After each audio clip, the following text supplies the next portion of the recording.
हाँ तो सभी साथियों को प्रणाम। आज अपने अजमेर के चौहानों की बात करेंगे। अजमेर के चौहान वंश का अंतिम टॉपिक है। इससे पहले हमने 2 टॉपिक कंप्लीट किए हैं, जिसमें एक तो रणथंभौर का चौहान, दूसरा जालौर का चौहान। और चौहानों का अंतिम टॉपिक अब बात करेंगे अपने अजमेर के चौहानों की। तो कहा जाता है साथियों, हर्षनाथ अभिलेख के अनुसार कि अजमेर के चौहानों की उत्पत्ति है ना, वो पुष्कर से मानी जाती है। और इनकी जो प्रथम राजधानी है ना, वो अनंत प्रदेश को मानी जाती है हर्षनाथ अभिलेख के अनुसार।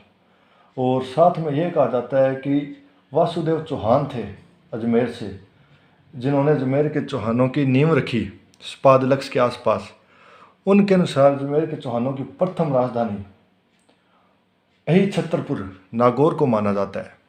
तो आज अपने शुरुआत करते हैं अजमेर के चौहानों की। तो अपने सबसे पहले लिखो 973 ईस्वी के आसपास, 973 ईस्वी के आसपास हर्षनाथ अभिलेख के अनुसार,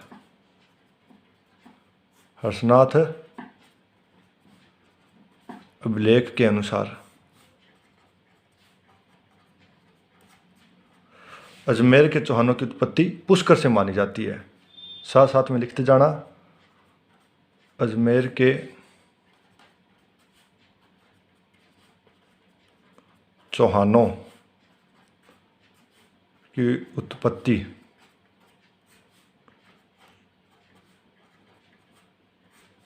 पुष्कर से मानी जाती है।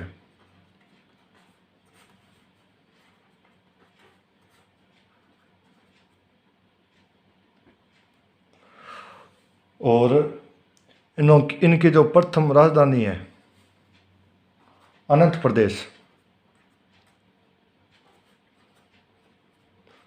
अनंत प्रदेश सीकर के निकटवर्ती, क्या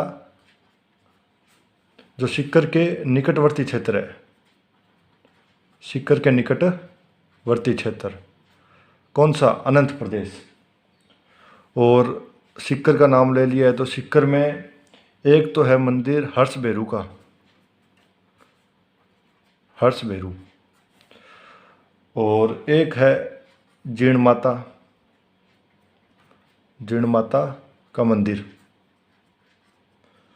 जो जीण माता का मंदिर है वो साथियों आपको पता है काजल की पहाड़ी पर है। और जीण माता का सबसे लंबा गीत भी है। अपने बात करेंगे हर्ष भेरू की। हर्ष भेरू जो मंदिर है उसमें पूजा होती है हर्ष के नाम से। और इसमें मूर्ति है भगवान शंकर की, मूर्ति भगवान शंकर की। और जो मूर्ति है वो है लिंगोद्भव, राजस्थान की साथियों एकमात्र लिंगोद्भव मूर्ति यही है। राजस्थान की एकमात्र भगवान शंकर की लिंगोद्भव मूर्ति जो सीकर में है, पूजा हर्ष भेरू के नाम से मूर्ति भगवान शंकर की, जो है राजस्थान की एकमात्र, क्या राजस्थान की एकमात्र। अब अपने और साथ में अजमेर के चौहानों के प्रमुख देवता भी हर्षनाथ जी माने जाते हैं। प्रमुख देवता, प्रमुख देवता अजमेर हर्षनाथ जी माने जाते हैं। साथ साथ में उतारते रहना। जो अजमेर के चौहानों के प्रमुख देवता हैं वो हर्षनाथ जी माने जाते हैं। और साथ में आप एक नोट लगा के और लिखना कि हमीर महाकाव्य प्लस सर्जन चरित्र के अनुसार अजमेर के चौहानों की उत्पत्ति पुष्कर से ही बताई गई है।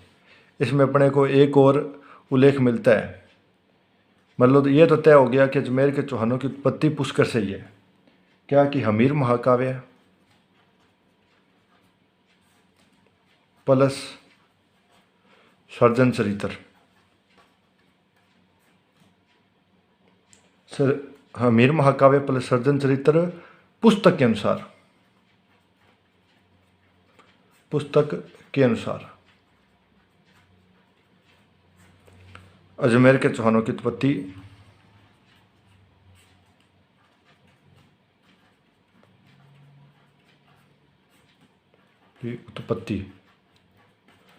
पुष्कर से ही बताई गई है। क्या?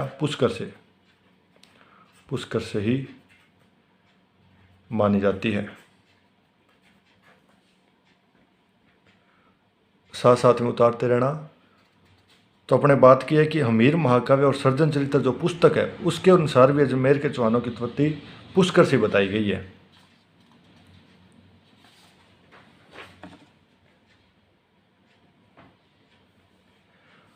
अब अजमेर के चौहानों के बात करेंगे। प्रथम शासक, यहाँ का प्रथम शासक रहा है साथियों वासुदेव चौहान। कौन? वासुदेव चौहान। कहा जाता है साथियों कि वासुदेव चौहान है, उसने 551 ईस्वी के आसपास, क्या 551 ईस्वी के आसपास, 551 ईस्वी में स्पादलक्ष के आसपास, स्पादलक्ष के आसपास। साथियों स्पादलक्ष का अर्थ है जो सांबर है उसके चारों ओर का क्षेत्र। क्या? सांबर के चारों ओर का क्षेत्र, सांबर के चारों ओर का क्षेत्र, सांबर के चारों ओर का क्षेत्र स्पादलक्ष माना जाता है।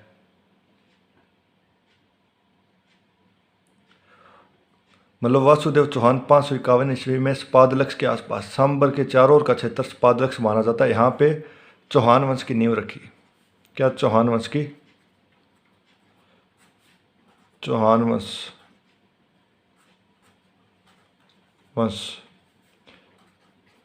की नींव रखी।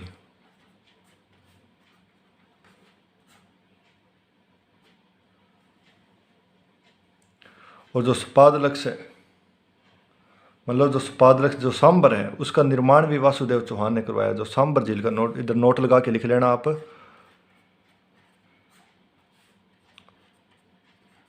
सांबर झील का निर्माण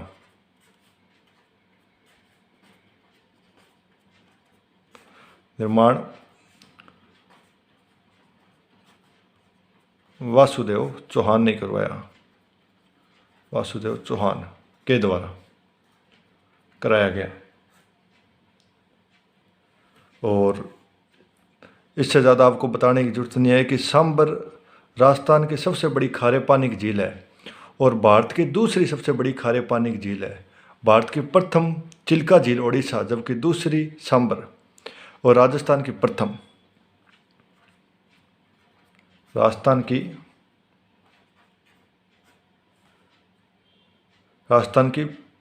प्रथम और सबसे बड़ी खारे पानी की झील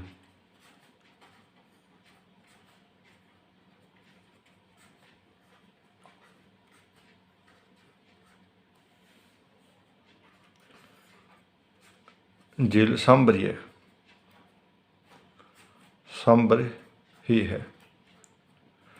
और तथा सांबर भारत में सबसे अधिक नमक उत्पादन करने में दूसरा स्थान रखती है।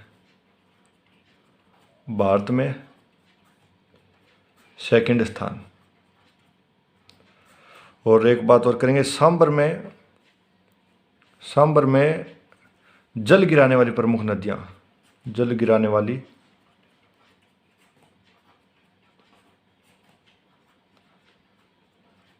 प्रमुख नदियों में 4 आती है। एक तो है खारी, खंडेला, रूपनगढ़। खारी हो गई, खंडेला हो गई, रूपनगढ़ हो गई। एक और है साथियों, हाँ, मेंथा नदी, मेंथा। सांबर में जल गिराने वाली 4 नदियां खारी, खंडेला, रूपनगढ़ और मेंथा।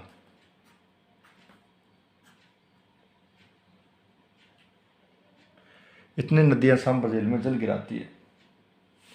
अब बात करेंगे अपने वापस वासुदेव चौहान की।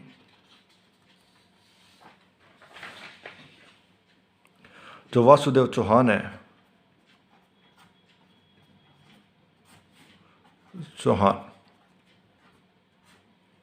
वासुदेव चौहान को आदि पुरुष के नाम से जाना जाता है। आदि पुरुष के नाम से जाना जाता है।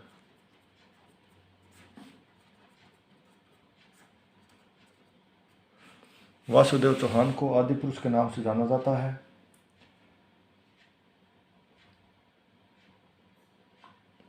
और साथ में संस्थापक कहा जाता है किसका? अजमेर का। अजमेर के चौहानों का संस्थापक वासुदेव चौहान ही।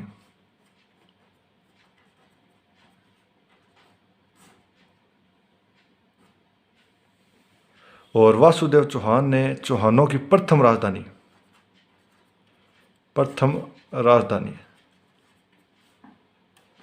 देखो, हर्षनाथ अभिलेख के अनुसार तो साथियों चौहानों की प्रथम राजधानी अनंत प्रदेश जो सीकर के निकटवर्ती क्षेत्र में है, जबकि वासुदेव चौहान के अनुसार चौहानों की प्रथम राजधानी अही छतरपुर नागौर में है। कौन सी?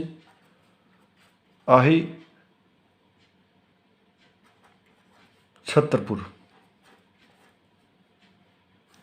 छतरपुर जो कि नागौर में है वासुदेव चौहान के अनुसार। और जो ये राजधानी है इसकी जानकारी मिलती है अपने को कहाँ? जानकारी बिजोलिया शिलालेख के अनुसार इसकी जानकारी अपने को बिजोलिया शिलालेख से मिलती है। बिजोलिया शिलालेख से।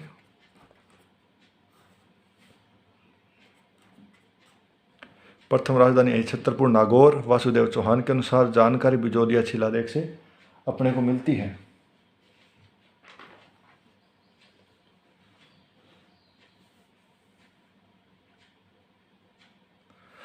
यही था वासुदेव चौहान। इसके बाद शासक बना गुवक प्रथम।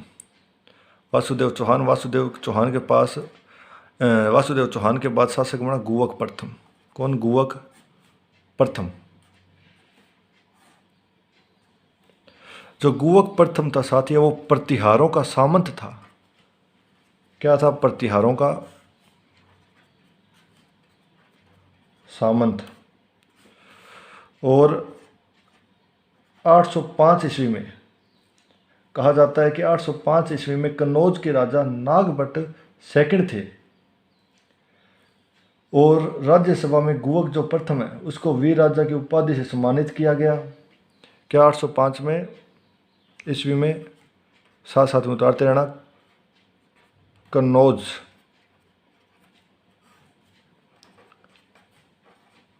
के शासक नागभट्ट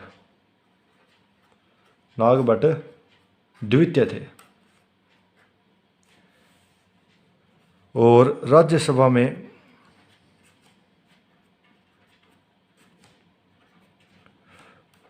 गुवक को वीर राजा की उपाधि दी गई। क्या? वीर राजा की उपाधि से नवाजा गया। वीर राजा की उपाधि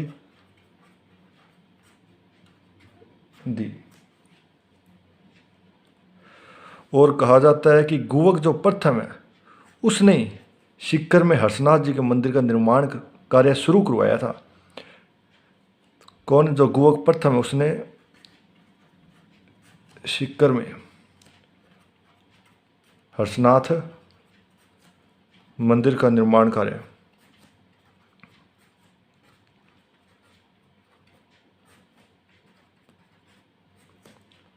शुरू करवाया था।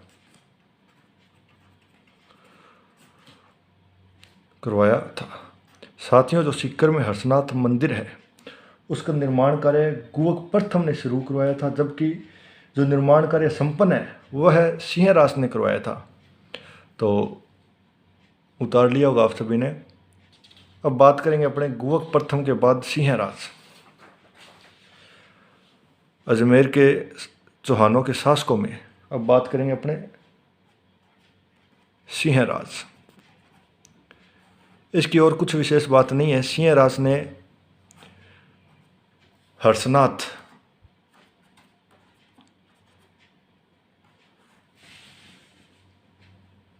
हर्षनाथ जी के मंदिर का निर्माण कार्य पूर्ण करवाया था। हर्षनाथ जी के मंदिर का निर्माण पूर्ण करवाया, कह सकते हैं संपन्न करवाया। निर्माण कार्य शुरू तो गुवक प्रथम ने, पूर्ण सिंहराज ने। तो सिंहराज के में मतलब अपने को इतनी बातें मिलती हैं। इसके बाद करेंगे अपने विग्रहराज द्वितीय। विग्रहराज द्वितीय साथियों, जो विग्रहराज द्वितीय है, अपने पीछे जो जालोर के चौहान पड़े थे उसमें भी विग्रहराज द्वितीय के बारे में चर्चा कर चुके हैं। विग्रहराज द्वितीय है वो अजमेर के चौहानों में सबसे प्रभावशाली शासक था। विग्रहराज द्वितीय, विग्रहराज द्वितीय क्या था? प्रभावशाली शासक। सबसे पहले तो ये जानो, जो विग्रहराज द्वितीय था वह अजमेर के चौहानों में सबसे प्रभावशाली शासक रहा। और विग्रहराज द्वितीय 965 ईस्वी में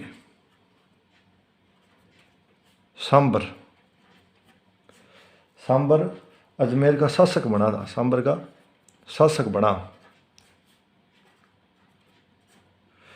साथियों, जो मैं ये डेट लिखा रहा हूँ 965 ईस्वी, या जो पीछे भी लिखवाई है, वो लगभग बुकों में आपको, जो एनसीईआरटी की बुकें हैं, जो अपने हिस्ट्री राजस्थानी इतिहास के इतिहासकारों की बुकें हैं, उसमें यही तारीख अपने को मिलेगी।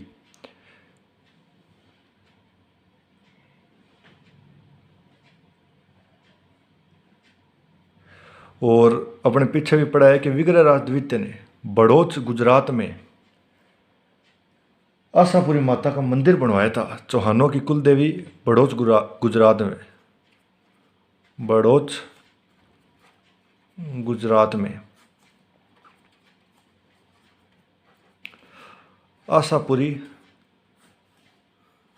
माता, जो चौहानों की कुल देवी आशापुरी माता का मंदिर बनवाया था, मंदिर बनवाया था।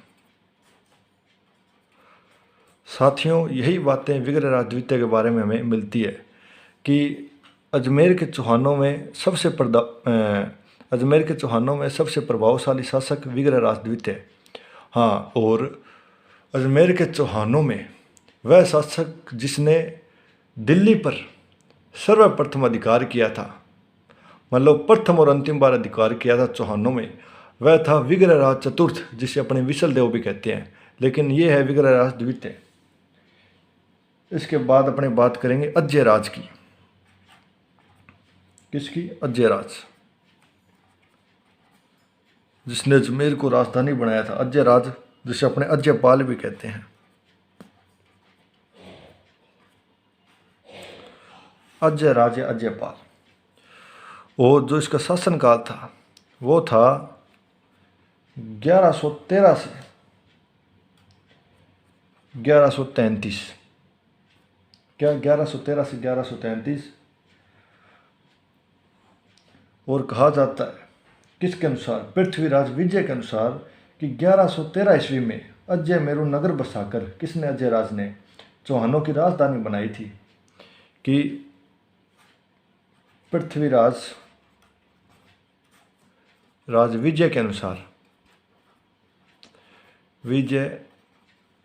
अनुसार, पृथ्वीराज विजय के अनुसार अजयराज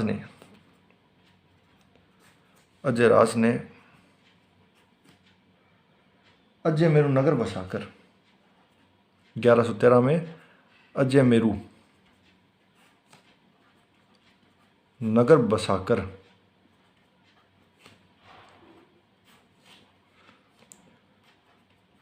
चौहानों की राजधानी बनाई थी।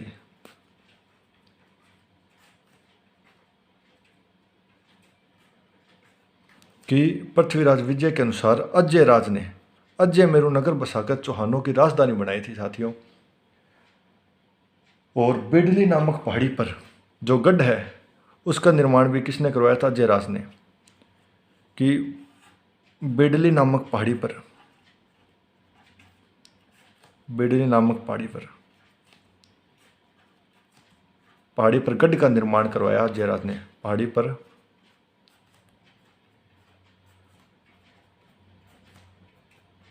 गढ़ का निर्माण करवाया अजयराज ने। और साथियों, गढ़ बिडली जो दुर्ग था, मतलब जो बिडली नामक पहाड़ी पर गढ़ का निर्माण कराया था अजयराज ने, उसे गढ़ बिडली दुर्ग कहा जाता है।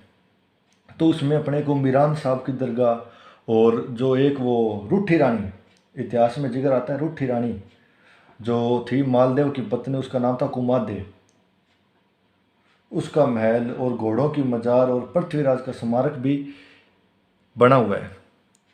जो बिडली नामक पहाड़ी है उस पर जो गढ़ का निर्माण करवाया था उस अजयराज ने, उसमें अपने मीरान साहब की दरगाह, ये भी लिख लो साथ में, मीरान साहब की दरगाह, रूठी रानी का महल, रूठी रानी का महल, घोड़ों की मजार, घोड़ों की मजार और पृथ्वीराज का स्मारक बना हुआ है, स्मारक बना हुआ है। कि बिडली नामक पहाड़ी पर जो गढ़ बनाया था जयराज ने, उसमें मीरान साहब की दरगाह, रूठी रानी का महल, घोड़ों की मजार और पृथ्वीराज का स्मारक बना हुआ है। उतार लिया आप सभी ने? हाँ, तो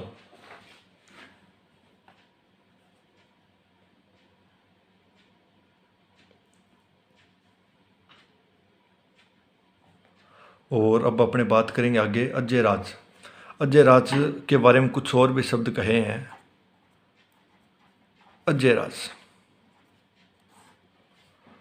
अजयराज को अजय चक्री भी कहा जाता है। अजयराज को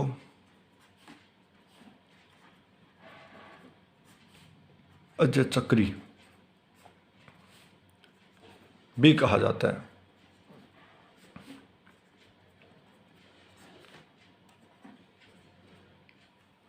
और अजयराज ने अपने नाम से चांदी के सिक्के चलवाए थे अजमेर में।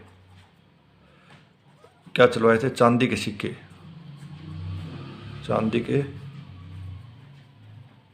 सिक्के चलवाए थे।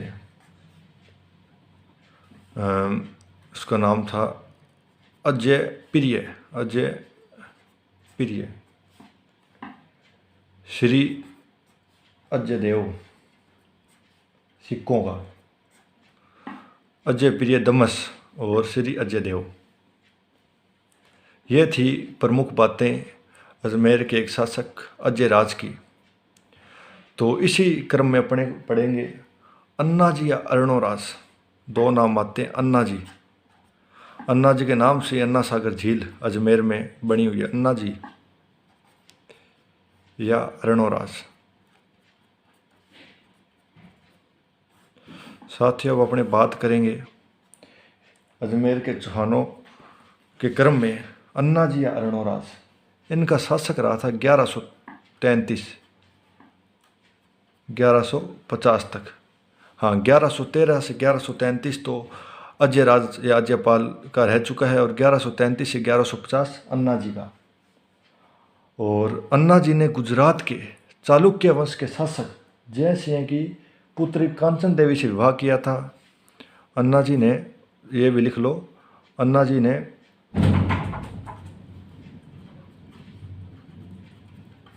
गुजरात के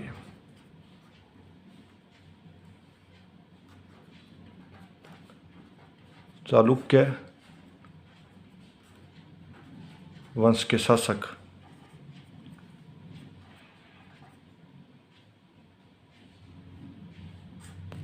गुजरात के चालुक्य वंश के शासक जय सिंह की पुत्री कांचन देवी से विवाह किया था।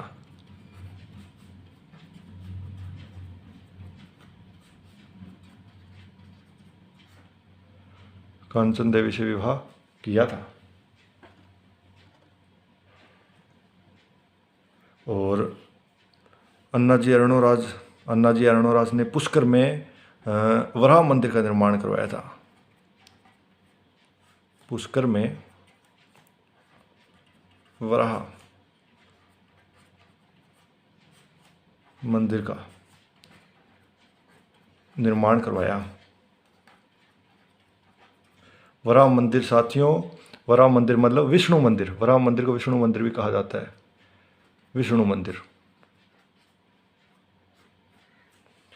पुष्कर में वराह मंदिर का निर्माण करवाया था अन्ना जी ने। और अन्ना जी के प्रमुख दरबारी कवि कौन? दरबारी कवि थे धर्मबोध। प्रमुख दरबारी कवि थे धर्मघोष व बोध। कौन? व बोध। प्रमुख दरबारी कवि थे दो, धर्मघोष व बोध। कौन थे? धर्मघोष व बोध। अन्ना जी ने 1137 ईस्वी में अजमेर में अन्ना सागर झील का निर्माण करवाया था। अजमेर में अन्ना सागर झील का निर्माण करवाया।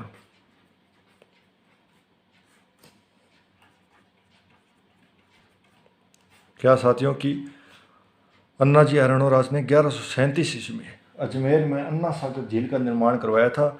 और ये जो झील है वो एक नदी थी, चंद्रा नदी। हाँ, चंद्रा नदी के पानी को रोककर करवाया। क्या करवाया था? चंद्रा नदी के पानी को रोककर पानी को रोककर अन्ना सागर झील का निर्माण करवाया। चंद्रा नदी के पानी को रोककर अन्ना सागर झील का निर्माण करवाया। और अन्ना सागर झील के किनारे ही जहांगीर ने दौलत बाग बनवाया था। अन्ना सागर झील के किनारे ही जहांगीर ने दौलत बाग बनवाया।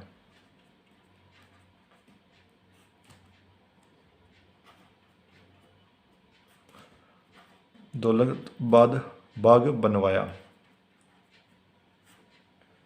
और वर्तमान में तो दौलत बाग का नाम है सुभाष उद्यान।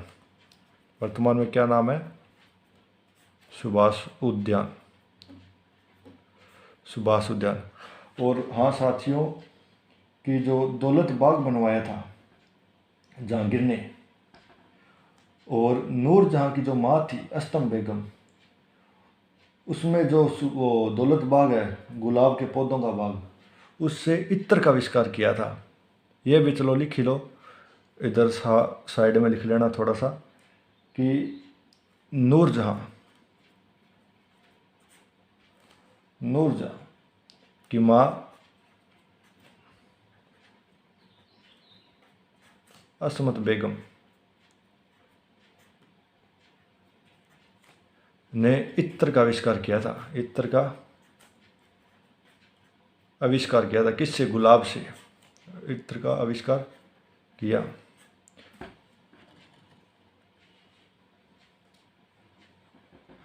जो ये दौलत बाग था ये था गुलाब के पौधों का बाग, और वर्तमान में इसका नाम है सुभाष उद्यान।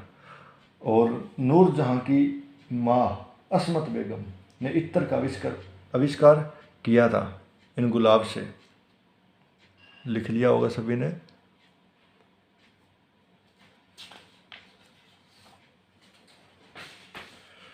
और साथियों अन्ना जी की जो हत्या है,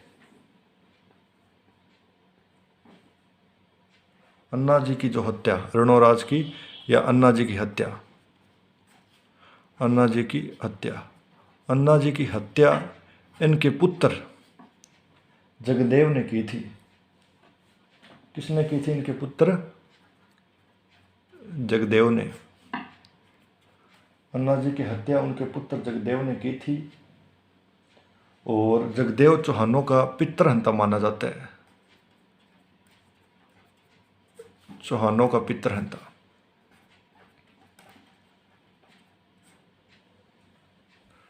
चौहानों का पितृहंता कौन? जगदेव, जिसने अपने पिता अन्नाजी अरणोराज की हत्या की थी।